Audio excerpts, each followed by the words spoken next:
నమస్కారం. ఈరోజు Visakha steel plant గురించి రీసెంట్గా చంద్రబాబు నాయుడు గారు విశాఖ స్టీల్ ప్లాంట్ గురించి వైట్ ఎలిఫెంట్ అని చెప్పి చేసినటువంటి కామెంట్స్ గురించి కాస్త ఎలాబరేట్గా మాట్లాడదామని చెప్పి ఈరోజు నేను ఈ ప్రెస్ మీట్ కండక్ట్ చేయడం జరుగుతూ ఉంది. విశాఖ ఉక్కు ఆంధ్రుల హక్కు అనే నినాదం మన జాతి నినాదం, ఆంధ్రుల యొక్క ఊపిరి. 32 మంది ప్రాణత్యాగాలు చేసి సాధించుకున్నటువంటి ఈ విశాఖ స్టీల్ ప్లాంట్ని మరి ఈ రోజున ఒక ముఖ్యమంత్రి హోదాలో చంద్రబాబు నాయుడు గారు వైట్ ఎలిఫెంట్తో కంపేర్ చేసి ఎంత చిన్న చూపుతో మాట్లాడాడనేది దుర్మార్గమని తెలియజేస్తున్నా. నేను అడుగుతా ఉన్నాను చంద్రబాబు నాయుడు గారిని, అసలు వైట్ ఎలిఫెంట్ అంటే ఏంటి చంద్రబాబు నాయుడు గారు అని కాస్త చెప్పండి. మాకు తెలిసి రాష్ట్ర ప్రజలకు తెలిసైతే మాత్రం వైట్ ఎలిఫెంట్ అని ఏదైనా మనకు భారం అనిపిస్తే దాన్ని వైట్ ఎలిఫెంట్తో పోలుస్తాం. మరి ఈ రోజున మీరు వైట్ ఎలిఫెంట్తో విశాఖపట్నం స్టీల్ ప్లాంట్ని ఈరోజు పోలుస్తున్నారు అంటే విశాఖపట్నం స్టీల్ ప్లాంట్ మీకు భారం అయిందనా అర్థం? అక్కడున్నటువంటి కార్మికుల యొక్క భారం మీ మీద పడుతుందనా? అక్కడ యొక్క కార్మికుల ఉద్యోగాలు కావచ్చు, వాళ్ళ జీతాలు కావచ్చు, అది మీకు భారంలా కనిపిస్తుందా?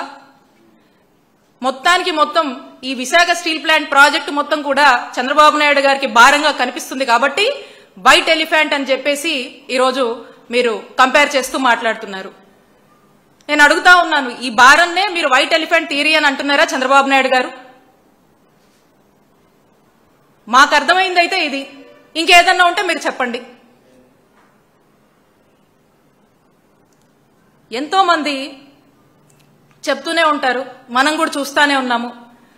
చంద్రబాబు నాయుడు గారి జర్నీ అంతా కూడా ఆయన ముఖ్యమంత్రి ఇన్ని సంవత్సరాల నుంచి 14 సంవత్సరాల నుంచి కూడా పరిపాలన పరంగా చూస్తూ ఉన్నాము. అందరికీ తెలుసు చంద్రబాబు నాయుడు గారి మైండ్ సెట్, ఆయన యొక్క ఫిలాసఫీ ప్రైవేటైజేషన్. ఇక ఒక ఫార్ములా ఎంచుకున్నారు, ప్రైవేటైజేషన్. ప్రతిదీ కూడా ఆయన అధికారంలోకి వస్తే, జనరల్గా ఏ ముఖ్యమంత్రి అయినా కూడా అధికారంలోకి వస్తే అక్కడ ఉన్నటువంటి ఆ గవర్నమెంట్ సెక్టార్ని, పబ్లిక్ సెక్టార్ని స్ట్రెంగ్థెన్ చేయాలి, ఆ పబ్లిక్ సెక్టార్ని బాగా చూసుకోవాలి, ఇంకా కావాల్సినటువంటి అన్ని విధాలుగా ఆ చక్కటి అడ్మినిస్ట్రేషన్ ఇవ్వాలి, ఉన్నటువంటి ఆ గవర్నమెంట్ సెక్టర్ని స్ట్రెంగ్థెన్ చేస్తూ ముందుకు వెళ్లాలని చెప్పేసి అడ్మినిస్ట్రేషన్ ముందుకు వెళ్తుంది. కానీ చంద్రబాబు నాయుడు గారు అధికారంలోకి వస్తే మాత్రం అది చాలా డిఫరెంట్ గా ఉంటుంది, రివర్స్ గా ఉంటుందనే చెప్పాలి. ఎందుకనంటే ఆయన పబ్లిక్ సెక్టర్ ని కిల్ చేయాలి, పబ్లిక్ సెక్టర్ ని చంపేయాలి, ప్రైవేట్ సెక్టర్ ని ఎంకరేజ్ చేయాలి. ఇది చంద్రబాబు నాయుడు గారి ఫిలాసఫీ. అందుకే అంటా ఉన్నాను, చంద్రబాబు నాయుడు గారి నైజం ఎప్పుడు కూడా ఈ ప్రైవేటైజేషన్ అనేటువంటి ఒక ఫార్ములాలో ముందుకు వెళ్తా ఉంటారు. అదే మనం ఇక్కడ కూడా చూస్తా ఉన్నాము. ఎందుకంటే చంద్రబాబు నాయుడు గారు అనే వ్యక్తి he's pro private, not pro poor.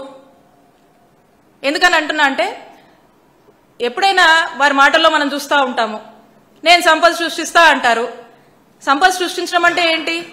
ఇక్కడ ఉన్నటువంటి ఈ పేదవాళ్ళని కావచ్చు, రైతులను కావచ్చు, మరి ప్రభుత్వ రంగంలో ఉన్నటువంటి అన్ని డెవలప్మెంట్స్ ని కావచ్చు, అన్ని కూడా ఏదైతే ఈ ప్రజల తాలూకా ఆస్తులు, ప్రభుత్వంలోని ఆస్తులన్నీ కూడా ప్రైవేట్ వాళ్ళకు అప్పచెప్పడము, వాళ్ళు సొమ్ము చేసుకోవడం అనేదే సంపద సృష్టించడం. చంద్రబాబు నాయుడు గారి ఉద్దేశం అదే.